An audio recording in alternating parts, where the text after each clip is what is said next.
करेंगे आपसे इलेक्ट्रॉनिक विन्यास के आधार तत्वों की संयोजकता और आंशिक ऋण अवस्था ज्ञात करने का तरीका होगा। सबसे पहले हम देखते हैं इलेक्ट्रॉनिक विन्यास के आधार पर संयोजकता का निर्धारण की बात करेंगे। देखो बेटा, इलेक्ट्रॉनिक विन्यास के आधार पे किसी तत्व की संयोजकता ज्ञात करने के नियम है। सबसे पहली बात ध्यान दीजिएगा, जिन तत्वों के बाह्य कोष बेटा पूर्ण रूप से भरे होते हैं, जिन तत्वों के बाह्य कोष पूर्ण रूप से भरे होते हैं बेटा, उनकी संयोजकता जो होती है सामान्यतः शून्य होती है। ठीक है, देखो बेटा, हीलियम को छोड़कर, हीलियम में बाह्य कोष में 2 इलेक्ट्रॉन होता है। हीलियम को छोड़कर से सभी अक्रिय गैसों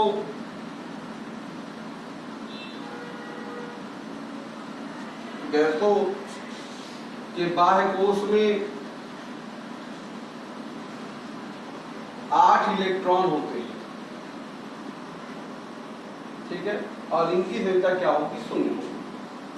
दूसरा नियम बेटा कहता है, जिन तत्वों के बाहर का एक कोष अपूर्ण होता है,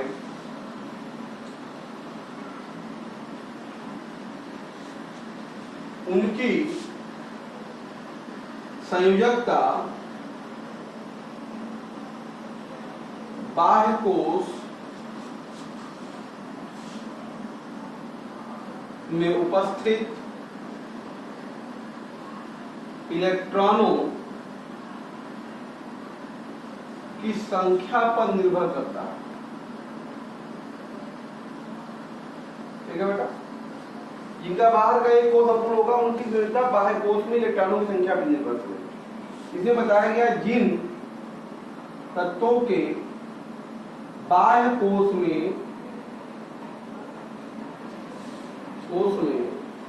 1, 2 अथवा 3 इलेक्ट्रॉन होते हैं, उनकी जो संयोजकता होती है बेटा 1, 2 अथवा 3 होती है। ठीक है, 1 इलेक्ट्रॉन तो 1, 2 इलेक्ट्रॉन तो 2, 3 इलेक्ट्रॉन तो संयोजकता 3 होगी। और उसी प्रकार से बेटा, यदि बाह्य कोष में 4 से 7 इलेक्ट्रॉन होते हैं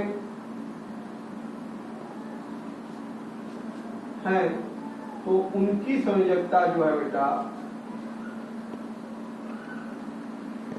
उनकी संयोजकता 8 - n होती है। ठीक है, जहां n बाह्य कोष में इलेक्ट्रॉन संख्या। क्लियर है बेटा? अब ध्यान दीजिएगा, जिन तत्वों के बाहर के 2 कोष अपूर्ण होते हैं,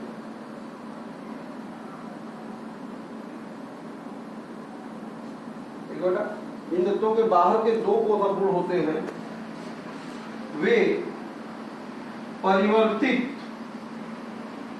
संयोजकता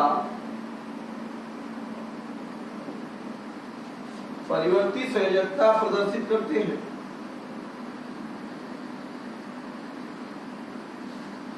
ठीक है, जैसे संक्रमण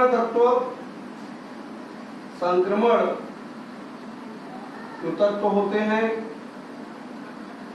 परिवर्तित संयोजकता प्रदर्शित करते हैं। जैसे बेटा एग्जाम्पल में देखा जाए, अगर तत्व ले लिया जाए हमारे पास, scandium, titanium, vanadium, chromium, manganese, iron, cobalt, nickel, copper. अगर इनका परमाणु क्रमांक देखा जाए,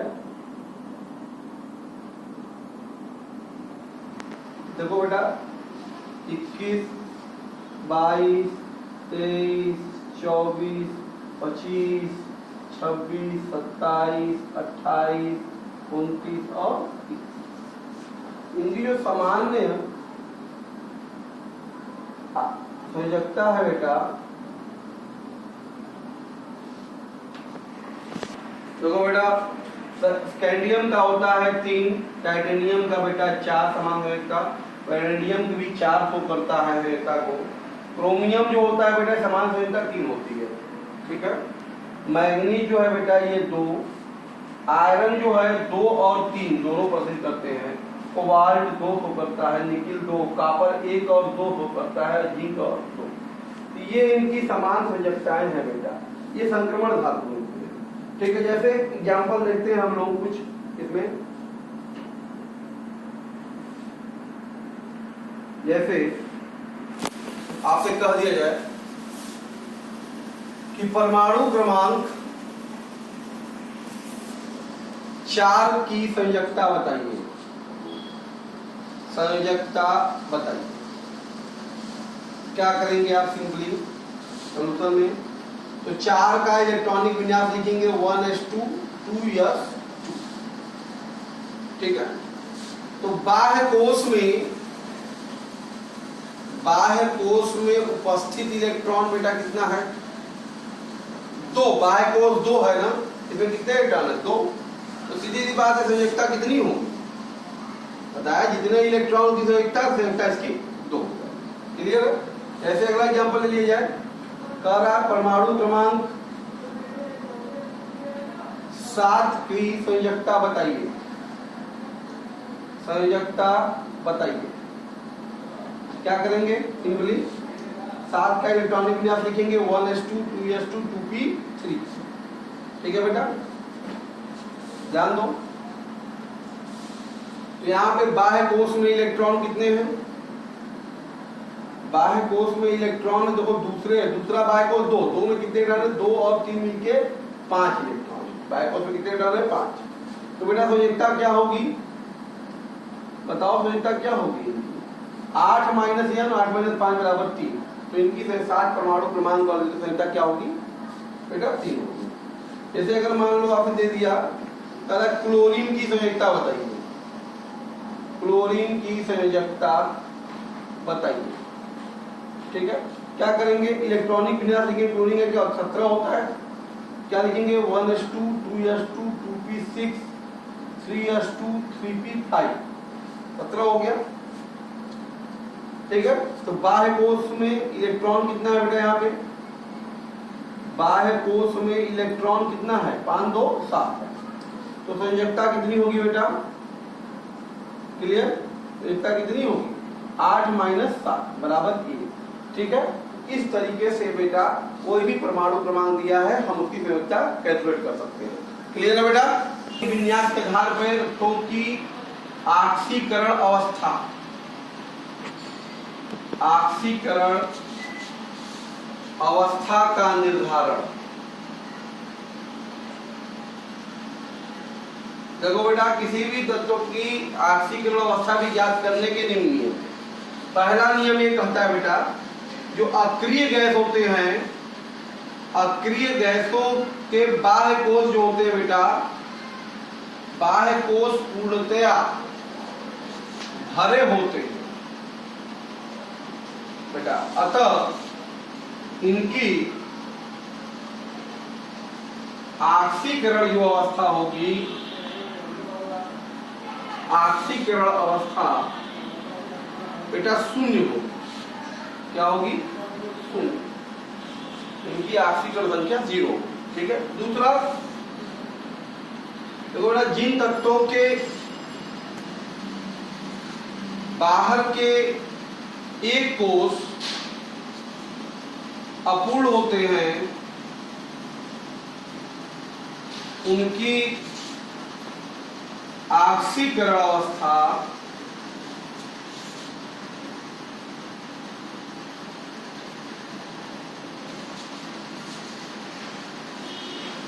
बाह्य कोश में उपस्थित इलेक्ट्रॉनों की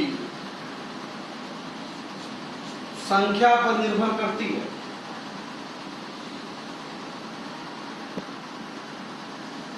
जिनके बाह्य कोश में एक कोश अपूर्ण की व्यवस्था क्या होगी? बाह्य कोश में संख्या में निर्भर करेगी। इसमें बताया गया जिन तत्वों के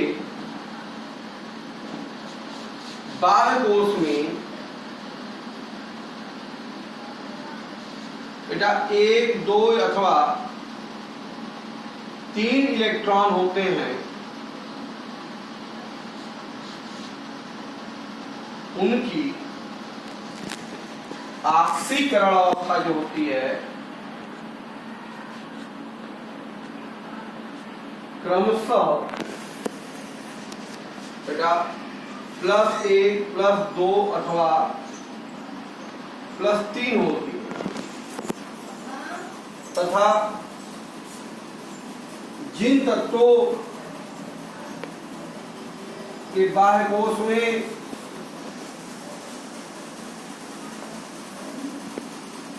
चार से 7 इलेक्ट्रॉन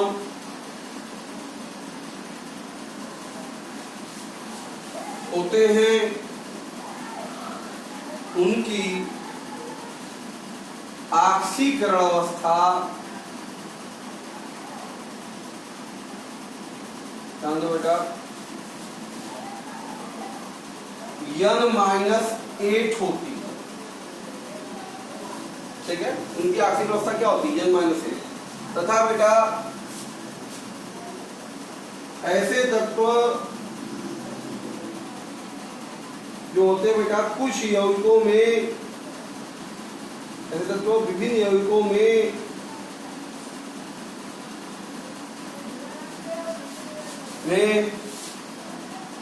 N-8 से +N तक की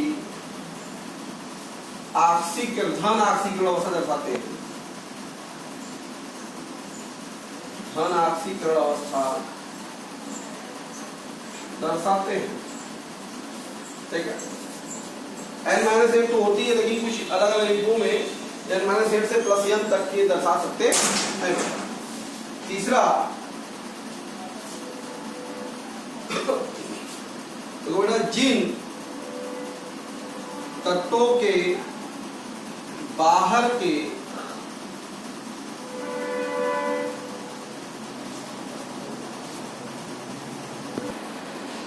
दो कोष अपूर्ण होते हैं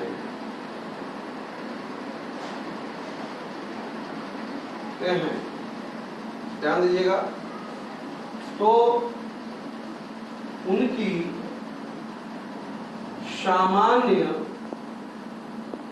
ऑक्सीकरण अवस्था बेटा +M तथा अधिकतम ऑक्सीकरण अवस्था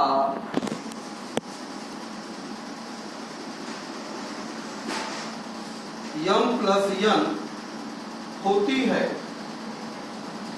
जहां बेटा M बाह्य कोश में उपस्थित इलेक्ट्रॉनों की संख्या तथा N बेटा D125 में उपस्थित अयुग्मित इलेक्ट्रॉनों की संख्या है। ठीक है बेटा, जैसे अगर हम बात करें सब डी ब्लॉक की बेटा, scandium, titanium, vanadium, chromium, manganese, iron, cobalt, nickel, copper, zinc. परमाणु क्रमांक अगर देखा जाए इनका तो आपको पता ही है 21, 22, 23, 24, 25, 26, 27, 28, 29।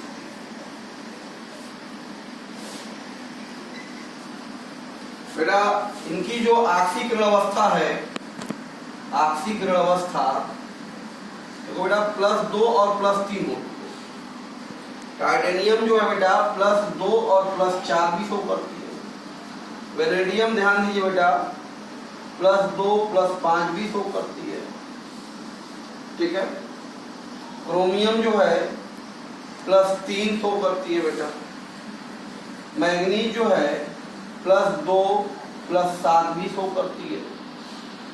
आयरन बेटा +2 +3, कोबाल्ट +2, निकिल +2, कॉपर +1 और +2, जिंक बेटा +2। ये सभी परिवर्तित ऑक्सीकरण अवस्थाएं दर्शाते हैं बेटा, ध्यान दीजिएगा। यहाँ पे जैसे बेटा एग्जाम्पल मान लीजिए आपसे कह दिया कि परमाणु क्रमांक 10 वाले तत्व की ऑक्सीकरण अवस्था बताइए, ऑक्सीकरण संख्या बताइए।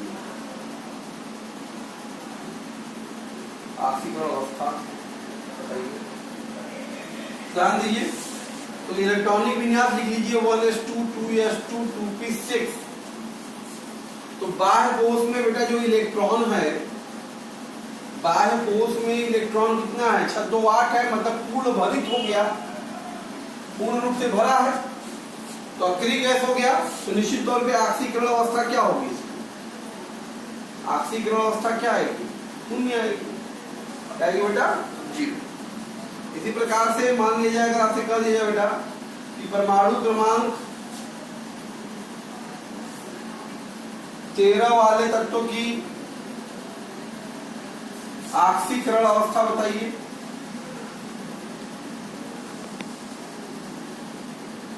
बताइए, ध्यान दो। तो 13 का टर्म विन्यास 1s2 2s2 2p6 3s2 3p1। तो बेटा बाह्य कोश में कितने इलेक्ट्रॉन है? यहाँ पे बाह्य कोश में इलेक्ट्रॉन है 2 1 3। तो इसलिए ऑक्सीकरण अवस्था इसकी कितनी हो? इतने इलेक्ट्रॉन मतलब क्या +3 हो जाएगी। क्लियर है बेटा? इसी प्रकार से मान लो आपने कह दिया कि परमाणु क्रमांक 8 वाले तत्वों की ऑक्सीकरण अवस्था बताइए।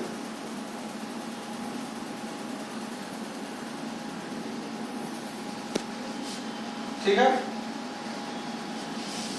तो क्या करेंगे? 8 का इलेक्ट्रॉनिक विन्यास लिख दो 1s2 2s2 2p4। तो बाह्य कोश में कितने इलेक्ट्रॉन है बेटा बताओ? 6। तो ऑक्सीकरण अवस्था क्या होगी? 6 - 8 बताया जाए -1 का मतलब बेटा -2 होगी। क्लियर? मान लीजिए आपसे कह दे परमाणु क्रमांक 25 वाले तत्वों की ऑक्सीकरण अवस्था बताइए। इलेक्ट्रॉनिक विन्यास 25 का लिख दो 1s2 2s2 2p6 3s2 3p6 4s2 3d5। तो में इलेक्ट्रॉन यम का मान कितना है? 2 है। यम द्वीप कोश में युग्मित इलेक्ट्रॉन की संख्या कितनी है? 5 है। तो सामान्य ऑक्सीकरण अवस्था कितनी होगी इसकी? सामान्य ऑक्सीकरण अवस्था बेटा क्या होगी? +m मतलब क्या +2 हो जाएगी। और अधिकतम ऑक्सीकरण अवस्था क्या होगी इसकी? अधिकतम ऑक्सीकरण अवस्था बेटा m + n, तो 2 + 5 मतलब क्या +7 हो जाएगा। मान लो इसी प्रकार से आपसे कह देता परमाणु क्रमांक 21 वाले तत्वों की आक्सीय अवस्था बताइए। तो क्या करते हो बेटा, 21 का इलेक्ट्रॉनिक विन्यास लिख दीजिए। तो 1s2 2s2 2p6 3s2 3p6 4s2 3d1, ठीक है। तो m की वैल्यू कितनी है बेटा, 2 है, और n की वैल्यू कितनी है, 1, डाइकोस में इतनी। तो सामान्य आक्सीय अवस्था कितनी होगी इसकी,